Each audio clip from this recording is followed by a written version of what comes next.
Major অবসরপ্রাপ্ত মুজাফফর নামে যে আসামিকে গ্রেফতার করা হয়েছে তার অন্যান্য সহযোগীদের যে বিচার সেটা সামরিক আদালতে হয়েছে তখনকার সময়। সেখানে কিছু ফাইন্ডিংস আছে। তিনি পলাতক ছিলেন, দীর্ঘদিন ভিন্ন নাম ধারণ করে পার্শ্ববর্তী দেশে পলাতক ছিলেন।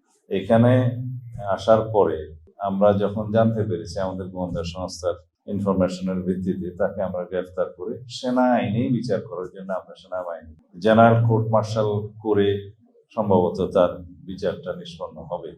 এই মামলায় শহীদ রাষ্ট্রপতি জিয়াউর রহমানের হত্যা মামলায় কনভিক্টেড হয়েছে বা এক্সিকিউটেড হয়েছে, সেই রায় অনুসারে তার মধ্যে তার বিষয়ে কোনো ফাইন্ডিংস আসে কিনা সেটা সেই জেনারেল কোর্ট মার্শাল দেখবে সেই আইনে।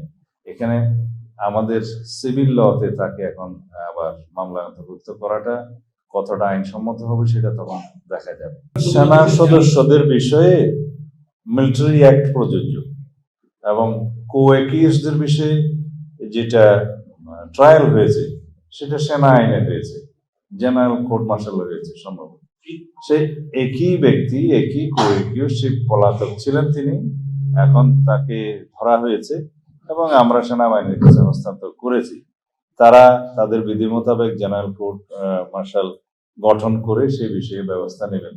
যদি সিভিল কোর্টের কোনো বিষয় থাকে আইনানুগভাবে সেটা তখন পরীক্ষা নিরীক্ষা করে তারা বলবে।